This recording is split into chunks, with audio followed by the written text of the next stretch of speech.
Hello guys! After lunch, ito, ano yan, kakain-kain ako, ayun. Mango, at saka, partneran natin ng spicy bagoong. From Ate Irene Belbes, siya po yung nagluluto nito, so samahan niyo ako guys.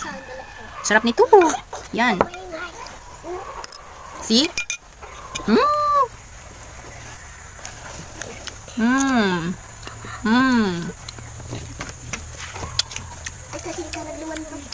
Ang sarap. Ang namis. Maanghang. Ang sarap, promise.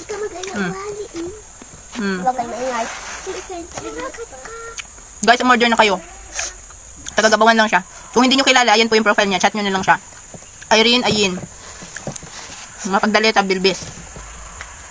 Ayan, oh. Oo. Sigurado, order ako ulit nito. Kaya, umorder na rin kayo para discount nyo naman ako. Ang sarap. Isang bottle pala kinuha ko, 100 pesos lang. Ang sarap guys, ah. Kasi bibili kayo nito. Bibili pa kayo ng mantika, yung hilaw kayong luluto. Bibili kayo ng mantika. May halo pang karne. 100 pesos lang, mix na. Luto na. Kakain ka na lang. Nagbiway ka? Ano pa? Bakal na. Ayaw, di ma.